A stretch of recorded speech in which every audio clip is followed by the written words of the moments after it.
Welcome to the next episode of How to Play. Today's game, Scrabble.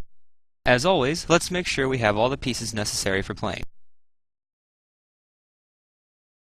You will need the Scrabble scorecard, the Scrabble board, the rotating part of the board, the letter holders, the instruction manual, assuming you ever read it, 100 letter tiles, a dictionary only to be used in challenges, so no cheating, and an hourglass for a time limit, which is optional.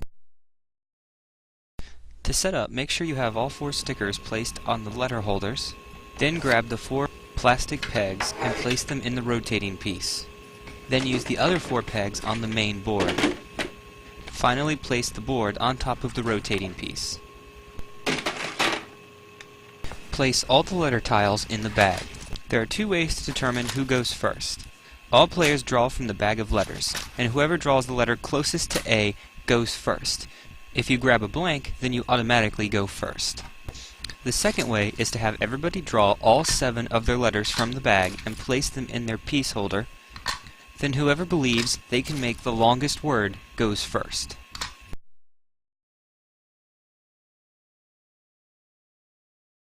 Each letter has a number in the lower right-hand corner indicating how many points it is worth.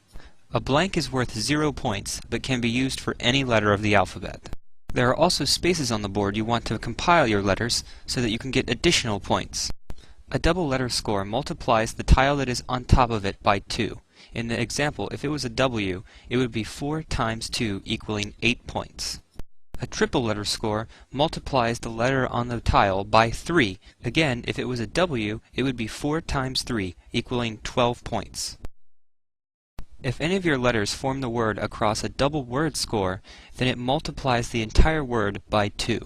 So if you've just spelled the word swore, you would add the total of all the points, S being 1 point, W 4, 0 1, R 1, and E 1, which would give you 8 points. But since one letter was placed over a double word score, you would multiply the total by 2, giving you 16 points. And finally, there are the triple word scores, which multiply your entire word by 3.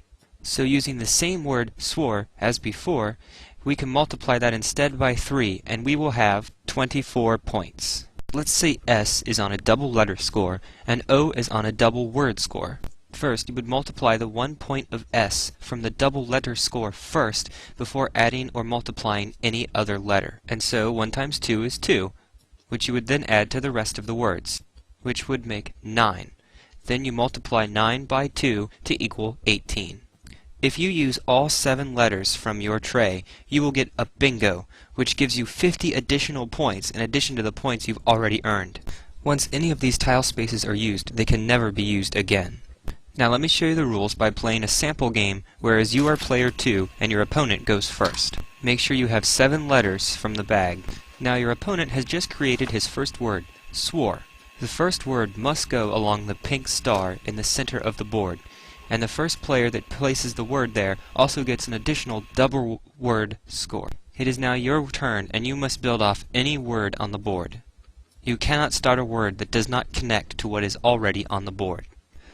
All words that are a part of speech, including those of foreign origin, as long as they are part of the English lexicon, ones that are archaic, obsolete, colloquial, or slang, are accepted.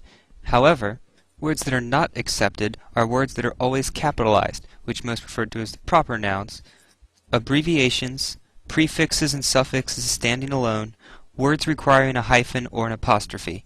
Everything else is perfectly legal. Now, if you have a really bad hand, you may put face down any number of tiles you wish and draw that many from the bag. And then, the tiles that you put face down, put into the bag. This is so you don't accidentally draw the letters you just got rid of. However, you must skip your turn after doing this. However, let's pretend you had a good hand, and on your first turn you spelled the word worn. Don't forget to add your double letter score for the letter O.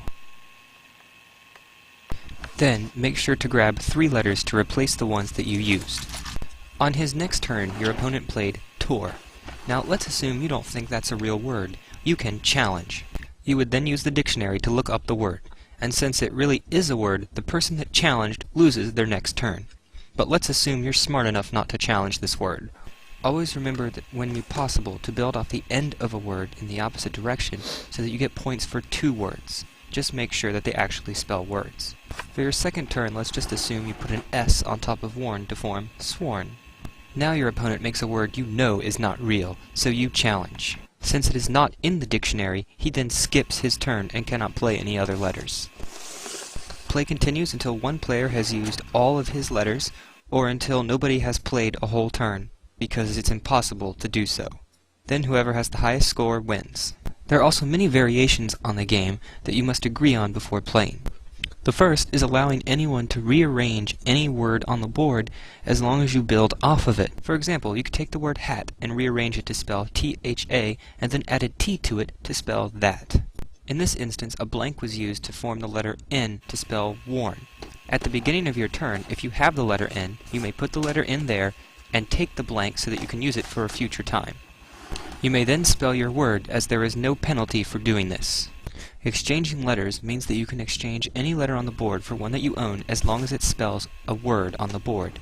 You do not get any points for doing this, but you can do it if, say, you wanted to take that T because it can help you make a better word for your turn. There is no penalty for doing this, but you can only do this on your turn at the beginning. You may allow people to look through the dictionary. This is especially better for younger players as well as people who wish to expand their vocabulary. There are also 2 variant rules for quicker gameplay. One involves using 9 tiles instead of 7, where a bingo is still 7 tiles. The second is a game over when one player reaches a predetermined score, no matter how many tiles are left. This depends on each player deciding whether or not they are a beginner, intermediate, or advanced, and then picking from the chart below how many players there are to determine how many points they need to win. This attempts to give a balance so that beginners can play advanced players without fear of being overwhelmingly defeated. Also, there is no limit to the number of times you can use the same word. Many people have invented a variant of the rule where you can only use 1 word each game. Now there's plenty of strategy involved in this game, but you'll have to learn most of that on your own. So go find a friend, and if you can't, there are millions of users connected through the World Wide Web.